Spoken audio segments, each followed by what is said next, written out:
দেখো ক্লাস 10 এর ছাত্রছাত্রীরা, আমরা গত ক্লাসে কিছুক্ষণ আগে আমরা ক্লাস করলাম তোমাদের চলতরিতের ওহমের সূত্র এবং তার সমস্ত প্রশ্নগুলো নিয়ে আমরা আলোচনা করেছি। এবার আমরা চলে আসছি কোষের অভ্যন্তরীণ রোধ। কোষের অভ্যন্তরীণ রোধ কাকে বলে আমরা আবার একটু আলোচনা করে নিচ্ছি। কোষের অভ্যন্তরীণ রোধ কাকে বলে? দেখো, কোষের অভ্যন্তরীণ রোধ তোমরা একটু মন দিয়ে শুনবে, তাহলে আমরা তোমাদের বোঝাতে পারবো। আমরা বলছি কোষের অভ্যন্তরীণ রোধ, যেটাকে আমরা ইন্টারনাল রেজিস্ট্যান্স বলছি।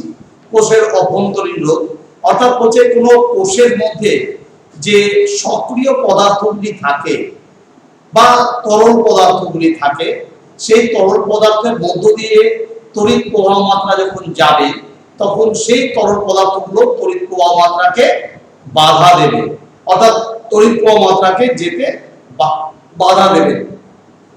এই যে তড়িৎ প্রবাহ মাত্রাকে যেতে যে বাধা দেওয়া হচ্ছে, তাকেই আমরা বলবো, এই বাধাকেই বলা হয় কোষের অভ্যন্তরীণ রোধ। আশা করি তোমরা বুঝতে পেরেছো। বলছে একে আমরা স্মল লেটারের আর অর্থাৎ ছোট অক্ষরের আর চিহ্ন দিয়ে আমরা প্রকাশ করি। আর কি বলছে, কোষের অভ্যন্তরীণ রোধ কি কি বিষয়ের উপর নির্ভর করে? কোষের অভ্যন্তরীণ রোধ আমরা বলবো 4টি বিষয়ের উপর নির্ভর করে।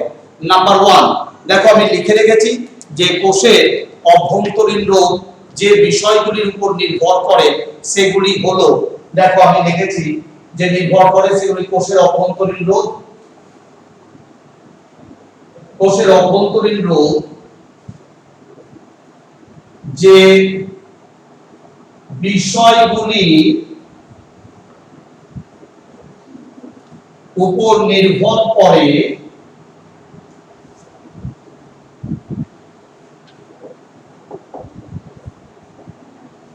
তা হলো ড্যাশ। আমরা বলবো নাম্বার 1।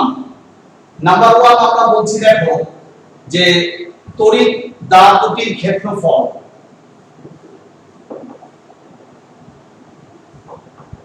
তড়িৎ দ্বার দুটির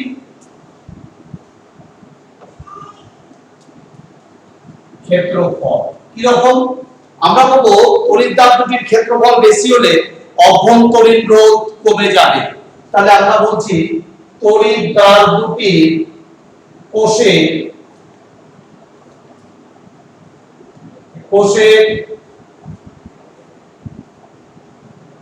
তড়িৎ দ্বার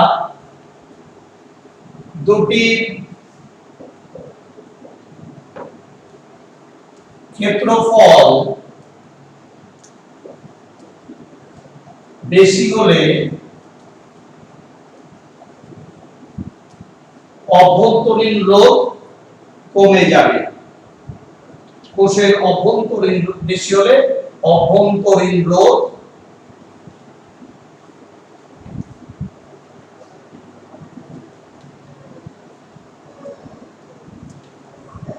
কমে যাবে। তাহলে আমরা দেখতে পাচ্ছি তড়িৎ দ্বার দুটির ক্ষেত্রফল কি? তড়িৎ দ্বার দুটির ক্ষেত্রফল কি হবে? আমরা বলছি কোষের তড়িৎ দ্বার দুটির ক্ষেত্রফল যদি বেড়ে যায় বা বেশি হয়, তাহলে কোষের অভ্যন্তরীণ রোধ কমে যাবে। অর্থাৎ কোষের তড়িৎ দ্বার দুটির ক্ষেত্রফলের সাথে অভ্যন্তরীণ রোধের ব্যস্ত সম্পর্ক। বুঝতে পারছো? নাম্বার 2 তোমাদের বলছে তড়িৎ দ্বার দুটির ভেতরের ব্যবধান। তড়িৎ দ্বার দুটির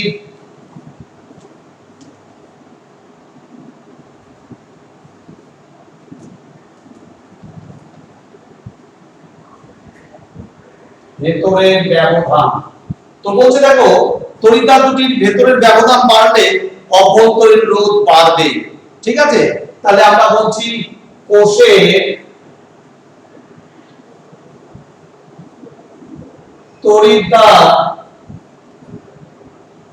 দুটির ব্যবধান, তড়িৎ দ্বার দুটির ভেতরের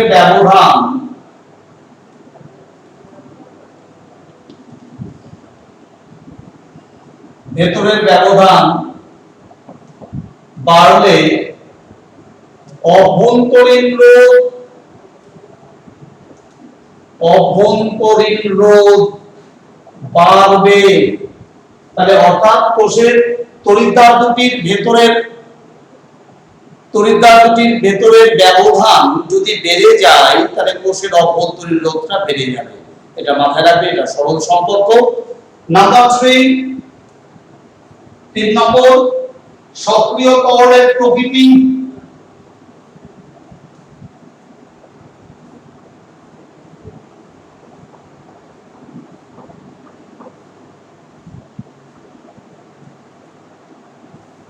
সক্রিয় তরলের প্রকৃতি, সক্রিয় তরলের প্রকৃতি কি হবে? তাহলে আমরা বলছি যে তরলের পরিবাহিতা বেশি হলে অভ্যন্তরীণ রোধ কমবে, তরলের গাঢ়ত্ব বেশি হলে অভ্যন্তরীণ রোধ বাড়বে। অর্থাৎ দেখো, তরলের পরিবাহিতা বেশি হলে, অর্থাৎ সক্রিয় তরলের পরিবাহিতা যদি বেড়ে যায় তাহলে অভ্যন্তরীণ রোধ কম হবে। আবার তরলের গাঢ়ত্ব যদি বেড়ে যায়, বেশি হয়, তাহলে অভ্যন্তরীণ রোধ বেশি হবে। তাহলে আমরা বলছি তরলের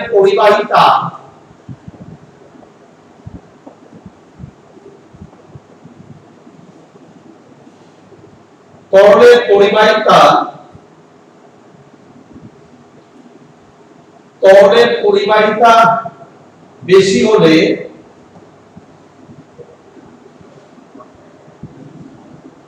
অভ্যন্তরীণ রোধ কম হবে।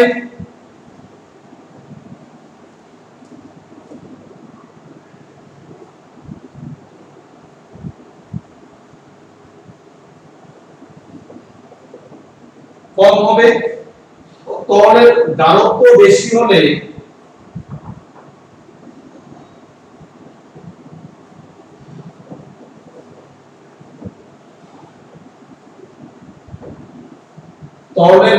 বেশি হলে অভ্যন্তরীণ রোধ বেশি হবে।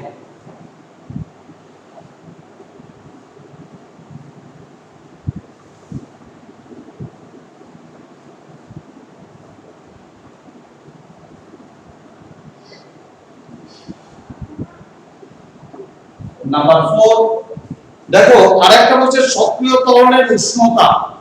তাহলে কি হবে? সক্রিয় তরলের উষ্ণতা বাড়লে অভ্যন্তরীণ রোধ কমে যাবে। সক্রিয় তরলের উষ্ণতা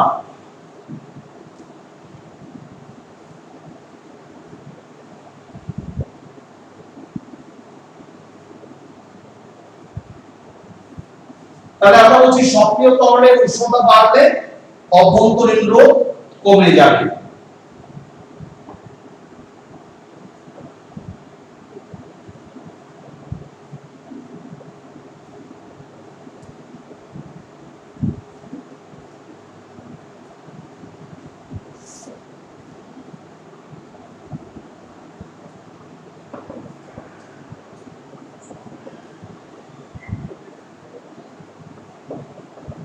তাহলে আমরা চারটি বিষয়ের উপর নির্ভর করে আমরা দেখলাম।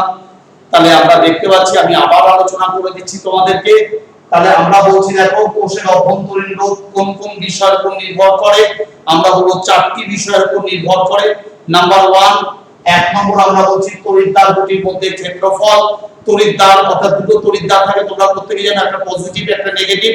দুটো তড়িৎদ্বার থাকে কোষের, এই তড়িৎদ্বার দুটির ক্ষেত্রফল যদি বেশি হয়ে যায় তাহলে অভ্যন্তরীণ রোধ কিন্তু কমে যাবে, এটা মাথায় রাখবে। ঠিক আছে? তাহলে তড়িৎদ্বার দুটির ক্ষেত্রফলের উপর অভ্যন্তরীণ রোধ অবশ্যই নির্ভর করছে। তড়িৎদ্বার দুটির ক্ষেত্রফল বাড়লে অভ্যন্তরীণ রোধ কমে যাবে। তাই বলা হচ্ছে যে কোষের তড়িৎদ্বার দুটির ক্ষেত্রফল বেশি হলে অভ্যন্তরীণ রোধ কমে যাবে। ঠিক আছে? নাম্বার 2, তড়িৎদ্বার দুটির ভেতরের ব্যবধান। অর্থাৎ তড়িৎদ্বার দুটির ভেতরের ব্যবধান বলতে তড়িৎদ্বার দুটির মধ্যে দূরত্ব, দুটো তড়িৎদ্বারের মধ্যে দূরত্ব যদি বেড়ে যায় তাহলে অভ্যন্তরীণ রোধ কি হবে? বাড়বে। অর্থাৎ তড়িৎদ্বার দুটির দূরত্ব যদি, ভেতরের দূরত্ব ব্যবধান যদি বেড়ে যায় অভ্যন্তরীণ রোধ বেড়ে যাবে। আবার তড়িৎদ্বার দুটির মধ্যে ভেতরের দূরত্ব যদি কমে যায় অভ্যন্তরীণ রোধ কমে যাবে। বুঝতে পারছো? সক্রিয় তরলের প্রকৃতি, তরলের পরিবাহিতা যদি বেশি হয়, অর্থাৎ সক্রিয় তরল যদি বেশি কার্যকর হয় তাহলে কি হবে? তাহলে অভ্যন্তরীণ রোধ কম হবে, অর্থাৎ প্রবাহ মাত্রা হতে বাধা দিবে, সক্রিয় ত্বরণ প্রবাহ মাত্রাকে বাধা দেবে, ফলে তড়িৎ প্রবাহ মাত্রা কম হবে, ফলে অভ্যন্তরীণ রোধ তোমার কি হবে? অভ্যন্তরীণ রোধ কম হবে। তরলের পরিবাহিতা যদি বেশি হয়, তরলের পরিবাহিতা যদি বেশি হয় তাহলে অভ্যন্তরীণ রোধ কমে যাবে, আর তরলের গাঢ়ত্ব যদি বেশি হয় তাহলে অভ্যন্তরীণ রোধ অবশ্যই বেড়ে যাবে। ঠিক আছে? আর সক্রিয় তরলের উষ্ণতা যদি বেড়ে যায় অভ্যন্তরীণ রোধ অবশ্যই কমে যাবে। এই চারটি বিষয়ের উপর তোমরা ভালো করে লিখে নেবে। এই চারটি বিষয়ের উপর কোষের অভ্যন্তরীণ রোধ নির্ভর করে। ঠিক আছে? এবার আমরা পরের ইয়েতে আসছি। দেখো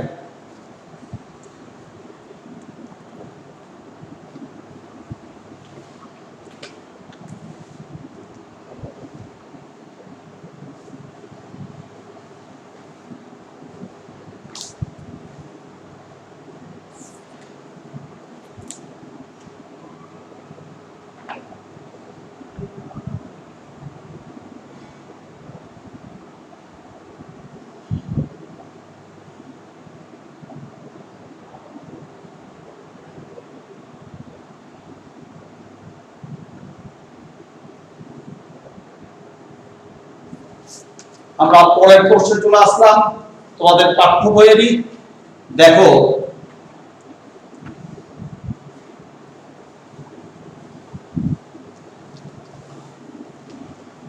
খুব মন দিয়ে তোমরা ভালো করে বুঝে নাও।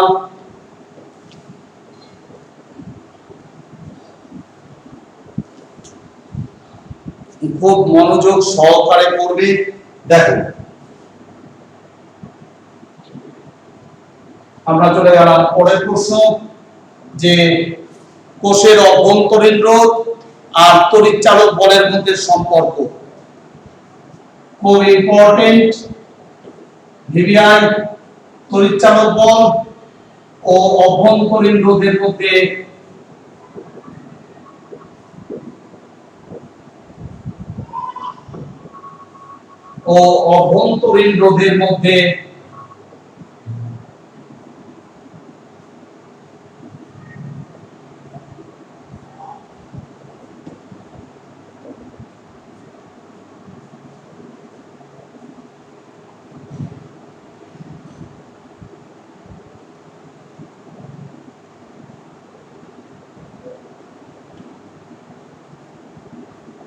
সম্পর্ক কি? প্রশ্ন, যে কোষের তড়িৎচালক বল আর অভ্যন্তরীণ রোধের মধ্যে সম্পর্ক কি? খুব ভালো করে দেখবে তোমরা, বোর্ডের দিকে দেখো। আমরা চলে যাচ্ছি তড়িৎচালক বল, আমরা হেডিং দিচ্ছি তড়িৎচালক বল ও অভ্যন্তরীণ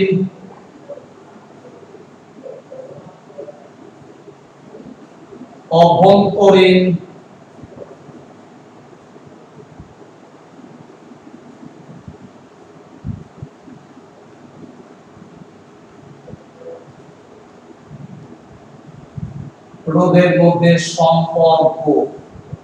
খুব ভালো করে দেখবে তোমরা। দেখো কি সম্পর্ক ওদের।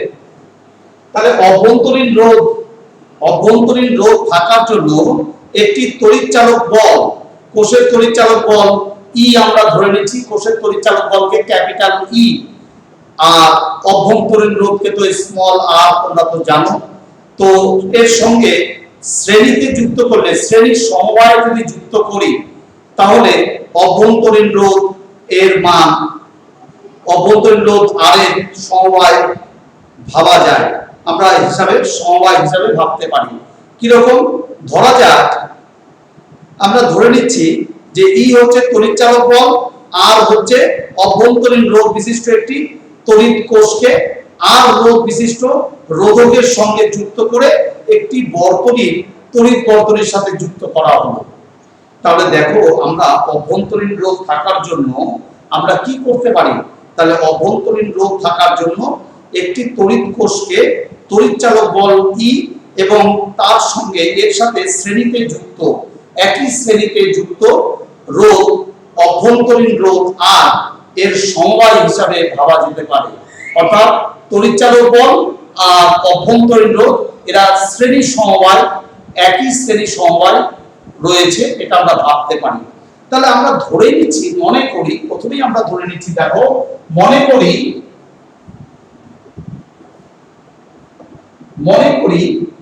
তড়িৎচালক বল, মনে করি কোষে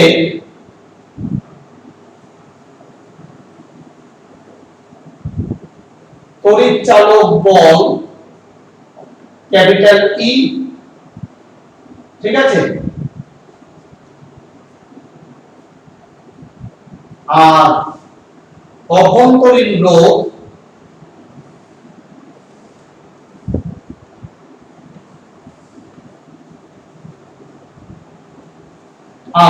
আমরা ধরে নিলাম।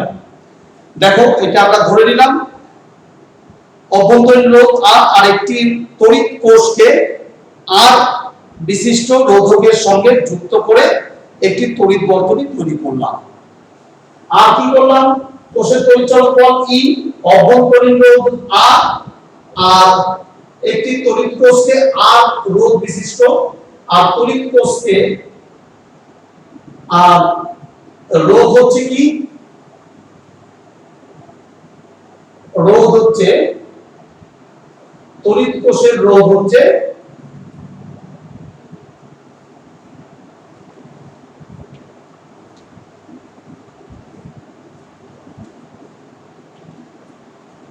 ক্যাপিটাল আর, ঠিক আছে, আমরা ক্যাপিটাল আর ধরলাম, ক্যাপিটাল আর। তাহলে এদেরকে কি করলাম, তাহলে তড়িৎচালক বল অভ্যন্তরীণ রোধ বিশিষ্ট একটি তড়িৎ কোষকে আর রোধ বিশিষ্ট রোধকের সাথে যুক্ত করলাম, করে একটি তড়িৎ বর্তনী তৈরি করলাম। এখন আমরা কি করলাম, এখন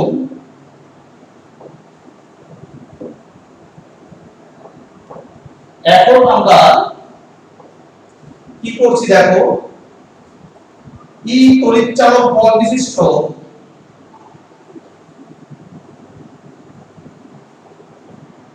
এখন ই তড়িৎচালক বল বিশিষ্ট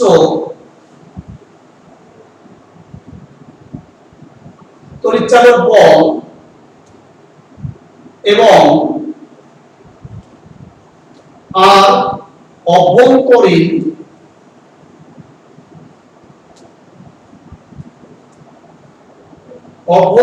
রোধ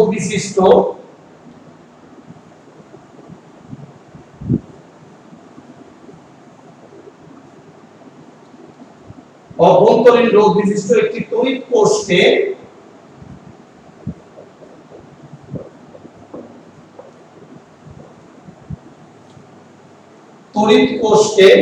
আমরা কি করলাম, দেখো আমরা একটি তড়িৎ কোষকে আর রোধ বিশিষ্ট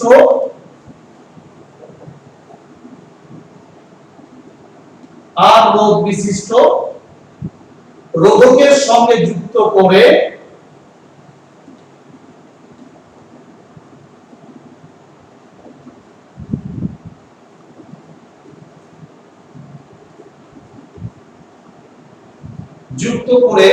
একটি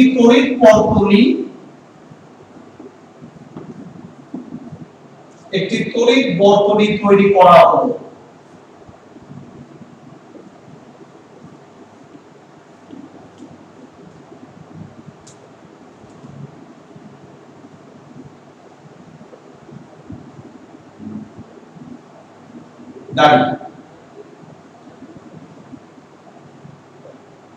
আমরা কে চাবিটি বন্ধ করলে, দেখো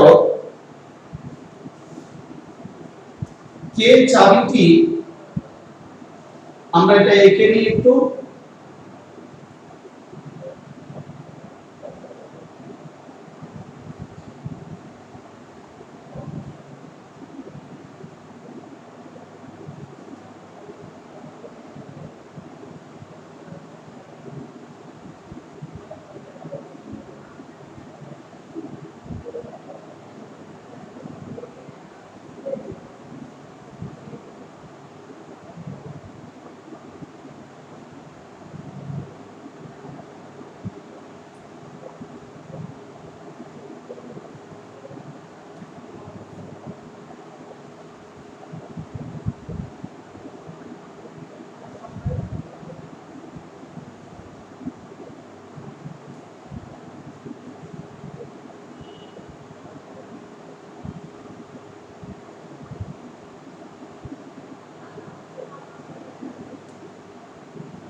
তড়িৎ কোষযুক্ত বর্তনী এটা হচ্ছে আর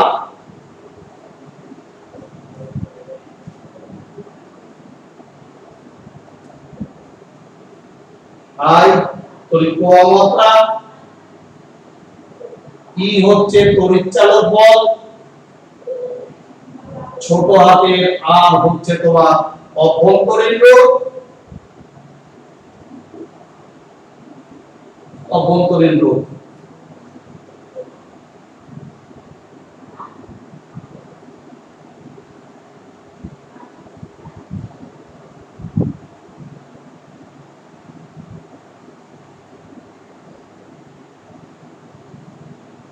আমরা এটা একটা ডট রেখা দিয়ে আমরা যুক্ত করলাম, তাহলে আমরা এটা তড়িৎ কোষ যুক্ত তড়িৎ কোষ যুক্ত বর্তনী।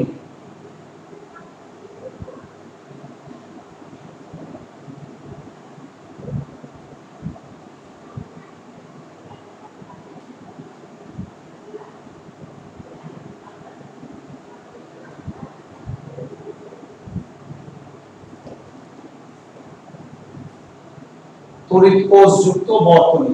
দেখো এখন আমরা কি করলাম, কে চাবিটি বন্ধ করলে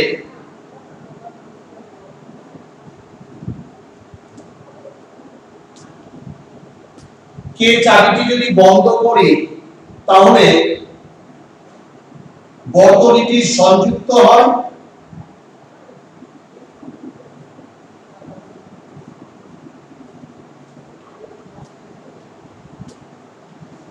সংযুক্ত হয়, ঠিক আছে, ও বর্তনীতে তড়িৎ প্রবাহ সৃষ্টি হয়, ও বর্তনীতে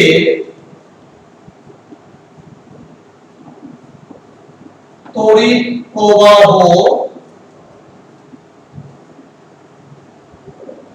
সৃষ্টি হয়। বদ্ধ বর্তনীতে তড়িৎ প্রবাহ মাত্রা, বদ্ধ বর্তনীতে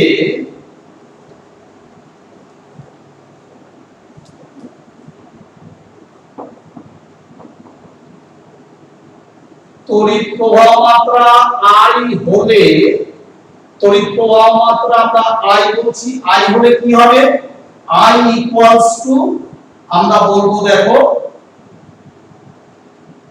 প্রত্যেকে ভালো করে দেখো, I ইকুয়ালস টু কি হবে, I ইকুয়ালস টু আমরা বলবো I ইকুয়ালস টু বর্তনীটির তড়িৎ চালক বল, বর্তনীর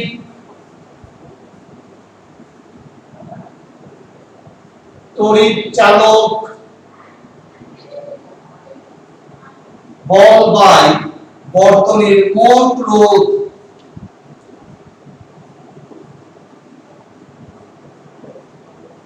তাহলে অতএব I ইকুয়ালস টু কি, I ইকুয়ালস টু কি হবে, I তড়িৎ চালক বল হচ্ছে তোমার E, আর বর্তনীর মোট রোধ কি, একটা অভ্যন্তরীণ রোধ আর একটা রোধ, ঠিক আছে, দুটো রোধ, একটা হচ্ছে অভ্যন্তরীণ রোধ, একটা হচ্ছে রোধ।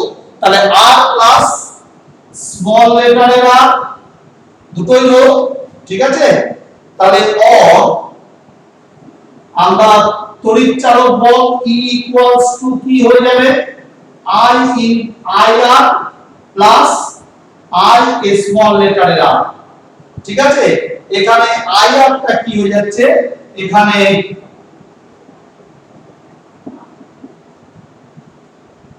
IR কোষটির প্রান্তীয় বিভব, এখানে IR ইকুয়ালস টু কি হয়ে যাবে, আমরা বলছি কোষটি প্রান্তীয় বিভব হবে,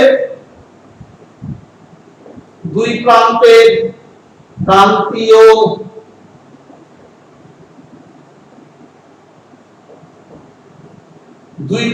বিভব প্রভেদ ইকুয়ালস টু ভি সমান সমান বহির্রোধ, সমান সমান আমরা বলবো বহির্রোধ,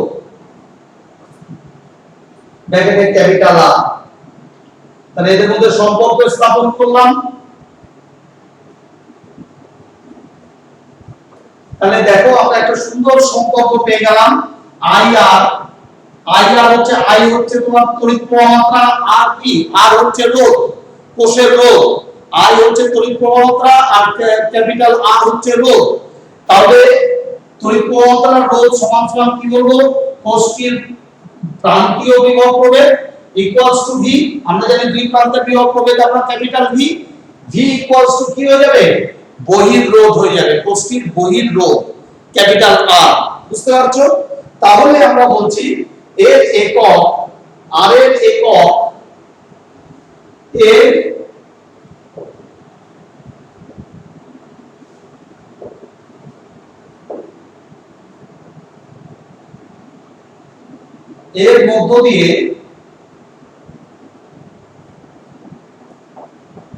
এর মধ্য দিয়ে একক ধনাত্মক আধান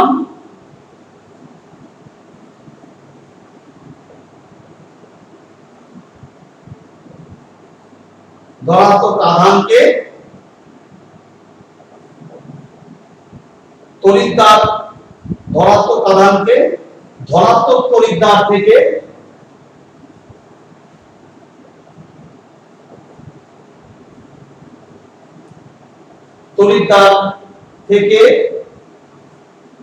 ঋণাত্মক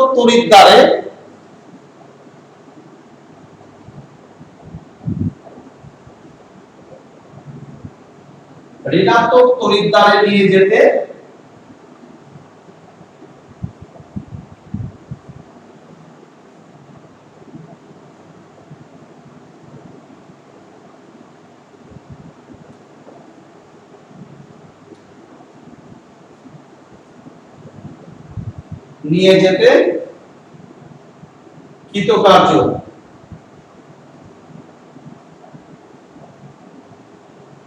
কৃতকার্য।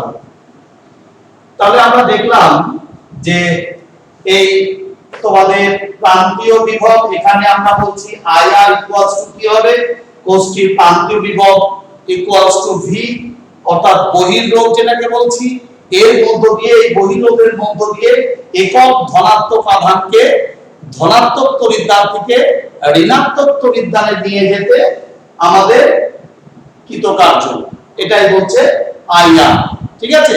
তাহলে আমি আবার তোমাদেরকে বলছি, আমাদের একটু বুঝতে হবে, আর দুটো লাইন আছে, আমরা দুটো লাইন লিখবো। তাহলে দেখো আমরা এখান থেকে এখানে চলে আসলাম,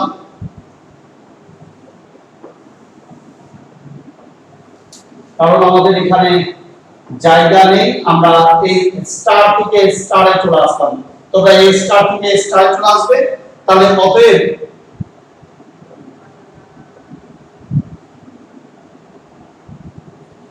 IR equals to V,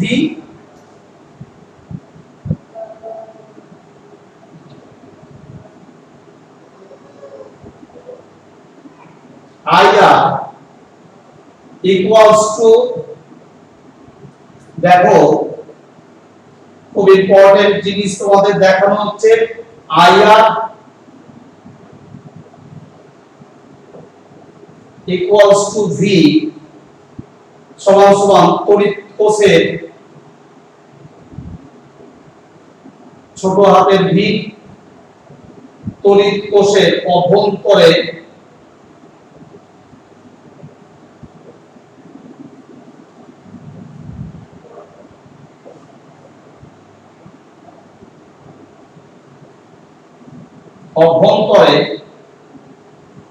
তড়িৎ কোষের অভ্যন্তরে ঋণাত্মক তড়িৎদ্বার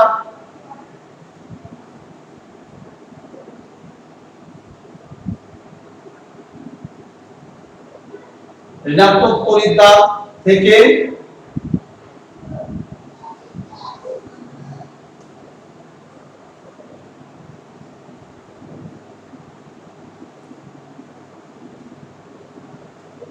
ধনাত্মক তড়িৎদ্বারে একক আধানকে নিয়ে যেতে, তড়িৎদ্বারে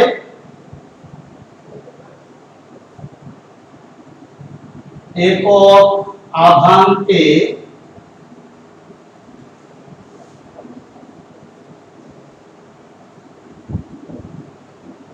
নিয়ে যেতে কৃতকার্য।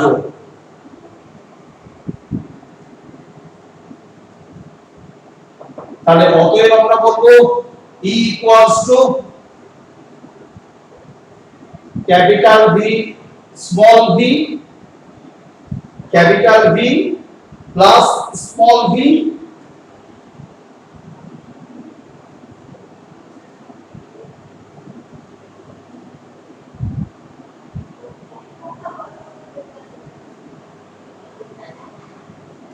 capital V plus small v, অতএব E minus capital V equals to IR। ঠিক আছে, এখানে IR equals to আমরা V লিখলাম, তাহলে আমরা বলছি E equals to E minus V equals to IR। ঠিক আছে, এদের বিয়োগফল কি IR, অর্থাৎ তড়িৎ কোষের অভ্যন্তরীণ ঋণাত্মক তড়িৎদ্বার থেকে ধনাত্মক তড়িৎদ্বারে একক আধান নিয়ে যেতে কৃতকার্য। ঠিক আছে, তাহলে দেখো আমি আবার তোমাদের বলছি কোষের অভ্যন্তরীণ রোধটা খুব ইম্পর্টেন্ট। তড়িৎচালক বল ও কোষের অভ্যন্তরীণ রোধের মধ্যে কি সম্পর্ক? তাহলে আমরা প্রথমেই ধরে নিলাম কোষের তড়িৎচালক বল E আর অভ্যন্তরীণ রোধ স্মল r, আর কোষের রোধ ক্যাপিটাল R আমরা ধরে নিয়েছি। তাহলে আমরা এখন E তড়িৎচালক বল আর অভ্যন্তরীণ রোধ বিশিষ্ট একটি তড়িৎ কোষকে আর রোধ বিশিষ্ট রোধকের সাথে যুক্ত করলাম। রোধ হচ্ছে আর, সেই আর রোধ বিশিষ্ট রোধকের সাথে যুক্ত করে আমরা একটি তড়িৎ বর্তনী তৈরি করলাম। দেখেন এটা তড়িৎ বর্তনী আমরা তৈরি করেছি। এবার বলছে এবং এই তড়িৎ বর্তনীটি কে চাবি দিয়ে বন্ধ করলে কি হবে? এই তড়িৎ বর্তনীটি যদি আমি কে চাবি দিয়ে বন্ধ করি তাহলে এর মধ্য দিয়ে তড়িৎ প্রবাহ মাত্রা চালু হবে। ঠিক আছে, তাহলে আমি কে চাবি যদি বন্ধ করি তাহলে বর্তনীটি সংযুক্ত হয়, বর্তনীতে তড়িৎ প্রবাহ মাত্রা শুরু হয়, অর্থাৎ ওর মধ্য দিয়ে কারেন্ট চলবে। বদ্ধ বর্তনীতে তড়িৎ প্রবাহ মাত্রা কি I, ক্যাপিটাল I। তাহলে ক্যাপিটাল I যদি হয় তাহলে I ইকুয়ালস টু কি বলবো? I ইকুয়ালস টু আমরা বলছি দেখো বর্তনীটির তড়িৎচালক বল বাই বর্তনীর মোট রোধ। I ইকুয়ালস টু আমরা কি বলবো? বর্তনীটির তড়িৎচালক বল বাই মোট রোধ। তাহলে I equals to E by capital R plus small r। দেখো আমরা তাই লিখেছি I equals to E by capital R plus small r। আমরা E ইকুয়ালস টু কি পেয়ে গেলাম? I capital R into capital R plus I into small r। এখানে I আর টা কি? ক্যাপিটাল। এখানে আমরা দেখো এখানে আমরা কি দেখতে পাচ্ছি? আমরা এখানে দেখতে পাচ্ছি দেখো ক্যাপিটাল I আর ক্যাপিটাল R টা কি? এখানে দুটো জিনিস পেয়েছি, তড়িৎচালক বল সমান সমান ক্যাপিটাল I ক্যাপিটাল R, আবার তড়িৎচালক বল ক্যাপিটাল I স্মল r আমরা পেলাম। তাহলে এখানে আমরা ক্যাপিটাল I আর ক্যাপিটাল R টা কি? ক্যাপিটাল I হচ্ছে কোষটির প্রান্তীয় বিভব, অর্থাৎ কোষের দুই প্রান্তের বিভব প্রভেদ ক্যাপিটাল V। আমরা ক্যাপিটাল V যেটা বহির্রোধ, যেটা বাইরের রোধ ক্যাপিটাল R। ক্যাপিটাল R এর মধ্য দিয়ে একক ধনাত্মক আধানকে আমরা কোথায় নিয়ে যাচ্ছি? একক ধনাত্মক আধানকে তো ধনাত্মক তড়িৎদ্বার থেকে ঋণাত্মক তড়িৎদ্বারে নিয়ে যাচ্ছি। ঠিক আছে, নিয়ে যেতে আমাদের দিয়ে দিতে কৃতকার্য কি? Capital I capital R। তাহলে ক্যাপিটাল I আর ক্যাপিটাল R টা জানতে পারলে তোমরা কি? আমরা দেখো এই সমীকরণ থেকে I equals to E by capital R plus small r। এখান থেকে আমি কি পাচ্ছি? E ইকুয়ালস টু আমরা পাচ্ছি capital I capital R plus capital I small r। তাহলে এখানে আমি দুটো জিনিস পেয়েছি, একটা ক্যাপিটাল I ক্যাপিটাল R। তাহলে ক্যাপিটাল I আর ক্যাপিটাল R টা কি? তাহলে আমরা বলবো ক্যাপিটাল I আর ক্যাপিটাল R হচ্ছে যে কোষের ধনাত্মক তড়িৎদ্বার থেকে একক ধনাত্মক আধান থেকে কোষের একক ধনাত্মক আধানকে মানে এক একক ধনাত্মক আধানকে কোষের ধনাত্মক তড়িৎদ্বার থেকে কোষের ঋণাত্মক তড়িৎদ্বারে নিয়ে যেতে কৃতকার্য। বুঝতে পারছো আমার কথা? আর ক্যাপিটাল I আর স্মল r টা তাহলে কি? ক্যাপিটাল আই আর স্মল আরটা হচ্ছে ক্যাপিটাল আই স্মল আর হচ্ছে ভি তড়িৎ কোষ, ভি হচ্ছে বিভব প্রভেদ, এটা ইকুয়ালস টু ভি আমরা ধরছি। ভি হচ্ছে তড়িৎ কোষের অভ্যন্তরে ঋণাত্মক ঋণাত্মক তড়িৎদ্বার থেকে ধনাত্মক তড়িৎদ্বারে আমরা কি নিয়ে যাচ্ছি, তড়িৎদ্বারের একক আধানকে নিয়ে যেতে কৃতকার্য। তাহলে আমরা E equals two capital V plus small v, capital V plus small v, তাহলে E minus V equals to কি হবে, স্মল v এর জায়গায় আমরা কি পেলাম, IR, IR equals to small v, এটা স্মল v হবে না, স্মল v, আমরা স্মল v দিই, তাহলে এটা আমরা বুঝতে পারবো। তাহলে আমরা এটা স্মল v দিচ্ছি, তোমরা ভালো করে দেখো, স্মল v,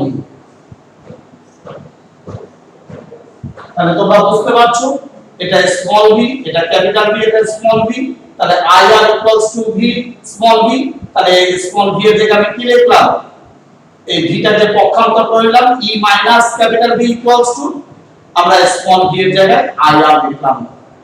বুঝতে পারছো, এটাই হচ্ছে আমরা কোষের তড়িৎচালক বল ও অভ্যন্তরীণ রোধের মধ্যে সম্পর্ক। আশা করি তোমরা বুঝতে পেরেছো। আমরা পরের বিয়েতে যাচ্ছি।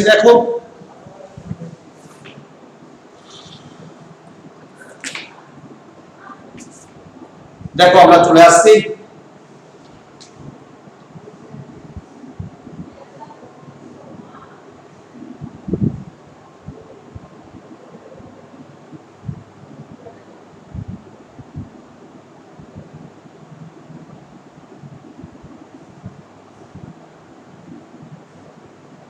আমরা পেলাম, এবার আমরা চলে আসছি কি, আমরা চলে আসছি রোধাঙ্ক এবং পরিবাহিতাঙ্ক।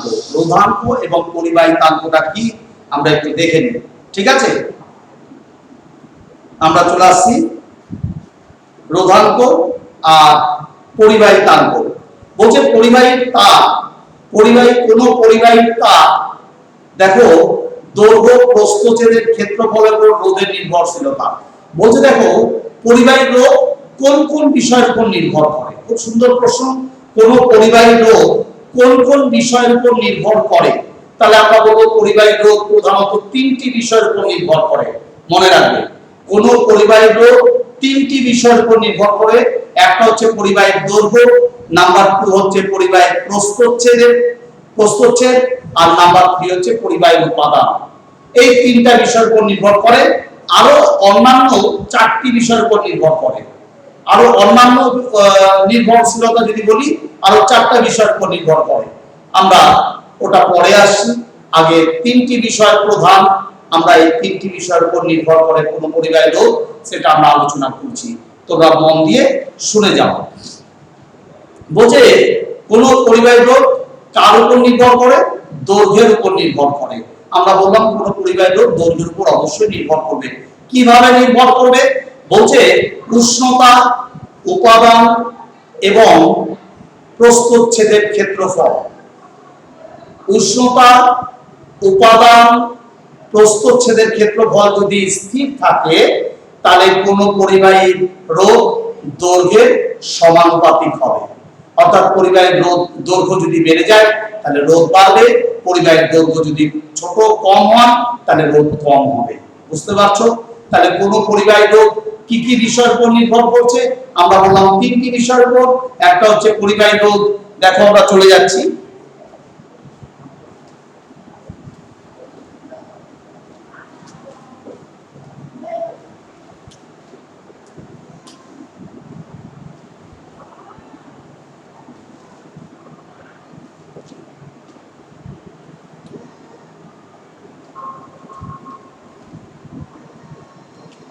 তাহলে আমরা চলে আসলাম, দেখো কোন পরিবাহী রোধ কি কি বিষয়ের উপর নির্ভর করছে তার নির্ভরশীলতা সম্পর্কে আমরা চলে আসলাম।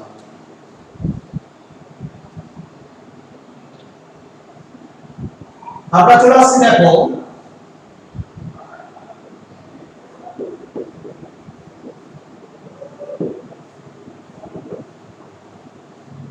পরিবাহী রোধ যে বিষয়গুলির উপর নির্ভর করে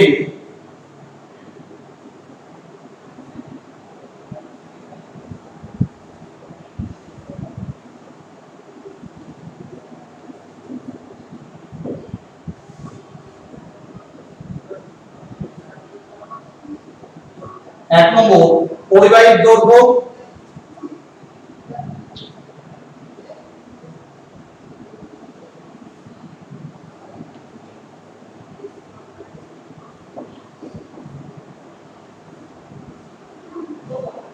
পরিবাহীর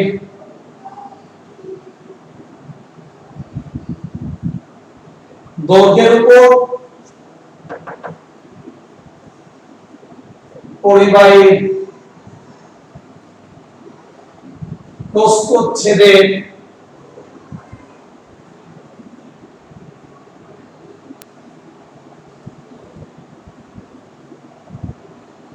ক্ষেত্রফলের উপর, নাম্বার 3 পরিবাহীর উপাদানের উপর।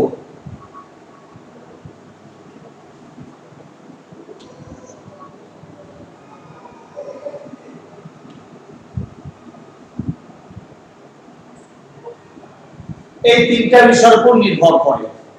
একটা পরিবাহীর দৈর্ঘ্যের উপর, তাহলে পরিবাহীর দৈর্ঘ্যের উপর কিভাবে নির্ভর করছে মন দিয়ে শোনো। কোন পরিবাহীর উষ্ণতা, প্রস্থচ্ছেদের ক্ষেত্রফল, পরিবাহীর উপাদান, এই তিনটি বিষয়, তিনটি জিনিস, পরিবাহীর উষ্ণতা, পরিবাহীর প্রস্থচ্ছেদের ক্ষেত্রফল আর পরিবাহীর তোমার উপাদান, এই তিনটি জিনিস যদি অপরিবর্তিত থাকে বা স্থির থাকে তাহলে ওই পরিবাহী রোধ কি হবে?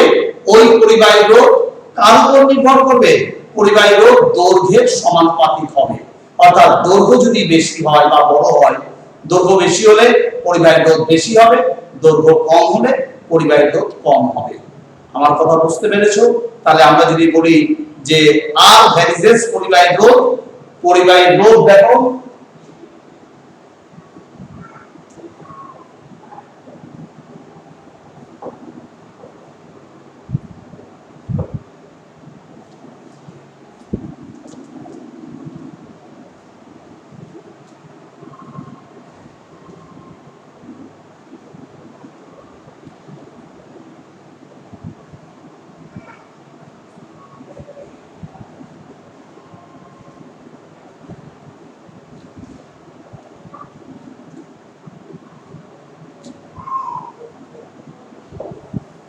তাহলে পরিবাহী রোধ দৈর্ঘ্যের উপর কিভাবে নির্ভর করছে? তাহলে আমরা বলবো R varies as L, R varies as L, L হচ্ছে লেন্থ, লেন্থ মানে হচ্ছে দৈর্ঘ্য, আর R হচ্ছে রেজিস্ট্যান্স অর্থাৎ রোধ। তাহলে R ভ্যারিজেস L কখন?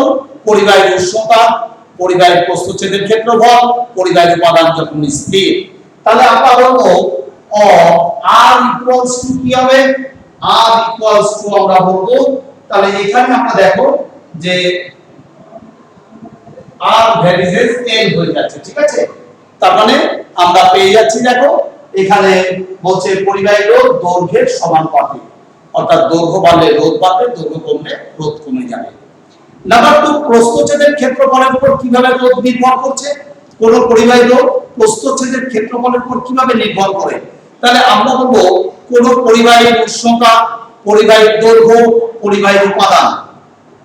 প্রস্থচ্ছেদের ক্ষেত্রফল নিয়ে কাজ হচ্ছে, তাহলে প্রস্থচ্ছেদের ক্ষেত্রফলকে বাদ দিয়ে বাকি তিনটাকে আমরা স্থির ধরতে হবে।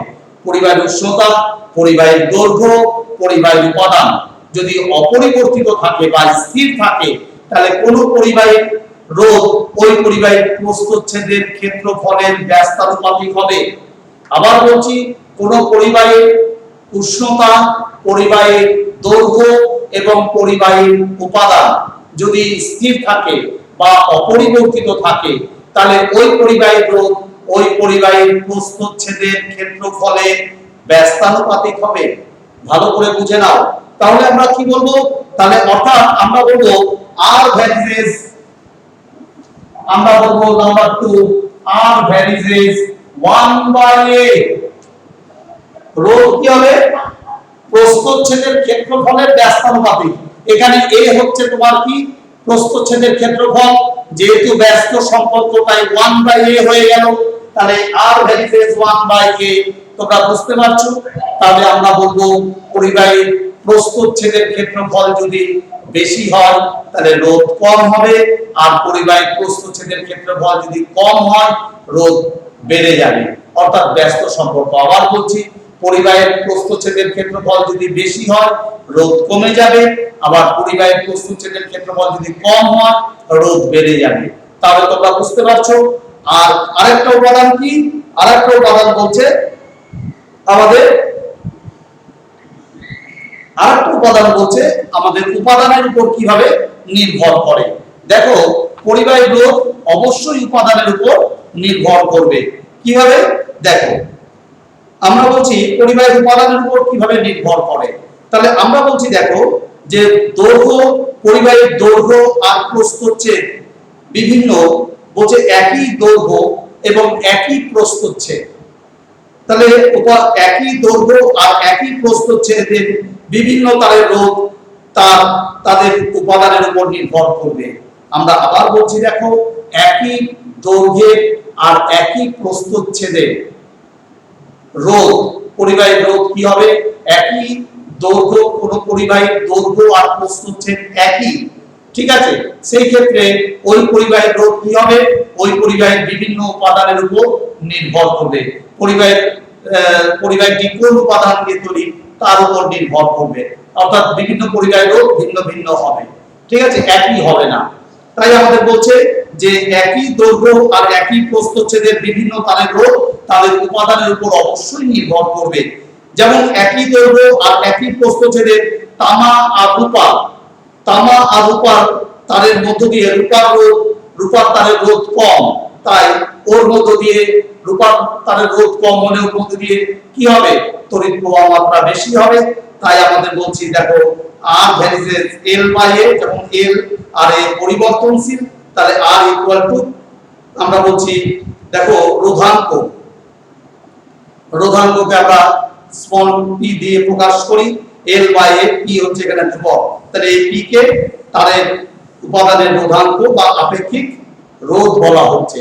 তোমাদের এই পাঠ্য বইয়েই আছে। দেখো, বলছে আমরা ধরে নিচ্ছি যে নির্দিষ্ট উষ্ণতায় কোন নির্দিষ্ট উপাদানের তৈরি পরিবাহীর দৈর্ঘ্য যদি L হয় আর প্রস্থচ্ছেদের ক্ষেত্রফল যদি A হয় আর রোধ যদি ক্যাপিটাল R হয়, তাহলে R ভ্যারিসেস L যখন A স্থির থাকে, অর্থাৎ R ভ্যারিসেস L বলতে কি? R ভ্যারিসেস L হচ্ছে রোধ দৈর্ঘ্যের সমানুপাতিক। তাহলে আমরা আবার R ভ্যারিসেস I/A 1/A, আবার আমরা বলছি রোধ প্রস্থচ্ছেদের ক্ষেত্রফলের ব্যস্তানুপাতিক। তাহলে যখন L স্থির থাকছে তাহলে R যখন R ভ্যারিসেস L/A, অর্থাৎ যখন L আর A উভয় পরিবর্তনশীল, তাহলে R equals two P into 1/A। তাহলে এখানে তোমার এই P টা হলো সমানুপাতিক ধ্রুবক, যার পরিবাহীর উপাদান পরিবাহীর উষ্ণতার উপর নির্ভর করে। এই ধ্রুবককে পরিবাহীর রোধাঙ্ক বা আপেক্ষিক রোধ বলা হয়। খুব সুন্দর বলেছে। আমরা দেখো একে আমরা কি হিসাবে প্রকাশ করছি, দেখো একটু ভালো করে দেখো। আমরা ধরে নিচ্ছি রোধাঙ্কটা তোমাদের বুঝতে হবে।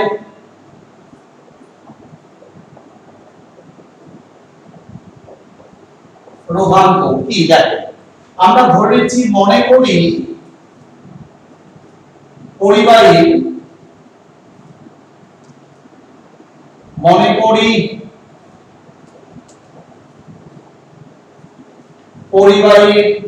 দৈর্ঘ্য L, পরিবাহীর প্রস্থচ্ছেদের ক্ষেত্রফল A, পরিবাহীর আরেকটা আমরা ধরে নিচ্ছি পরিবাহীর রোধ ক্যাপিটাল R। তাহলে অতএব দেখো আমরা বলছি যে R ভ্যারিসেস L কখন? আমরা যখন উষ্ণতা উষ্ণতা কমা প্রস্থচ্ছেদের ক্ষেত্রফল আর উপাদান, প্রস্থচ্ছেদের ক্ষেত্রফল স্থির স্থির। আবার আমরা বলছি দেখো, আবার r ভ্যালিজ 1/a যখন উষ্ণতা পরিবাহীর দৈর্ঘ্য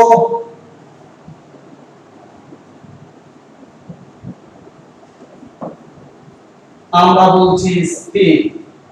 ঠিক আছে, তাহলে অতএব আমরা বলতে পারি r ভ্যারিজেস l/a যখন l এবং a দুটোই পরিবর্তনশীল, অর্থাৎ দৈর্ঘ্য প্রস্থচ্ছেদের ক্ষেত্রফল পরিবর্তনশীল, যখন l ও a উভয়ই পরিবর্তনশীল, তাহলে অতএব r ইকুয়ালস টু রোধাঙ্ক ইনটু l/a পেয়ে গেলাম।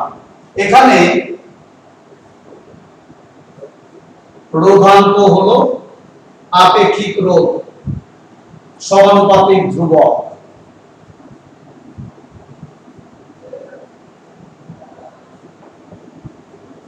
ঠিক আছে, আমরা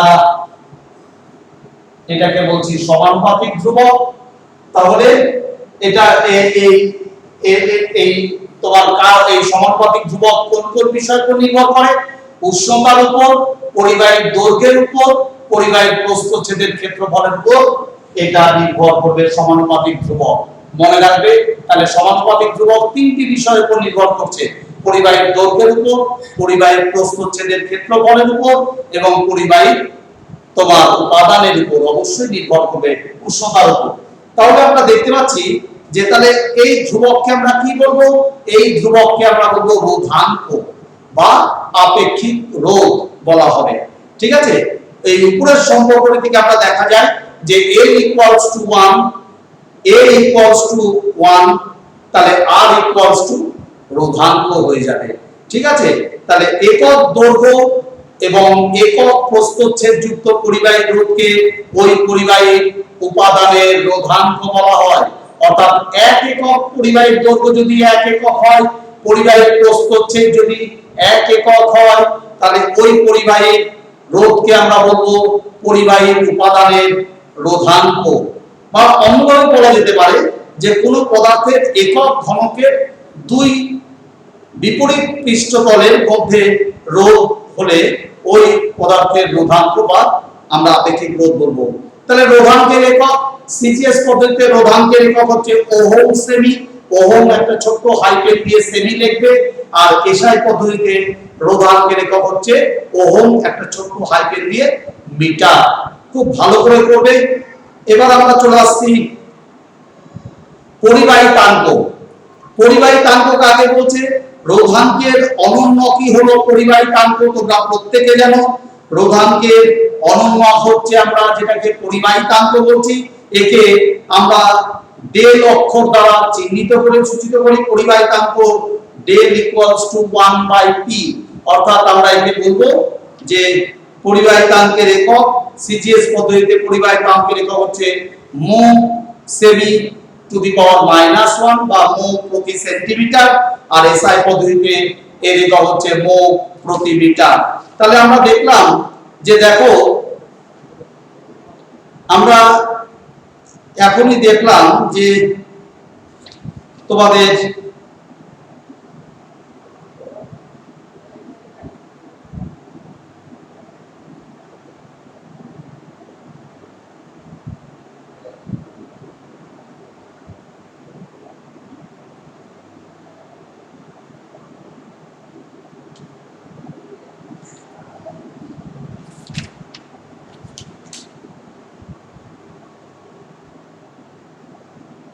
তাহলে আমরা দেখলাম যে পরিবাহীকাঙ্কের একক, তাহলে আমরা এই অবধি রাখছি আজকে। পরিবাহীকাঙ্কের একক পর্যন্ত তোমাদের বুঝালাম। তোমাদের তাহলে প্রথম থেকে পড়া থাকছে ওহমের সূত্র থেকে আমরা আজকে পরিবাহীকাঙ্কের একক পর্যন্ত বুঝলাম। তোমরা ভালো করে প্রত্যেকে মন দিয়ে বাড়িতে পড়বে, ঠিক আছে? আমরা নেক্সট ক্লাসে আমরা বাকি আলোচনা করব, বাকি এটা নিয়ে আলোচনা করব। তোমরা খুব ভালো করে প্রত্যেকে ভালো করে এগুলো মন দিয়ে দেখে যাও, ঠিক আছে? তাহলে আজকে রাখলাম।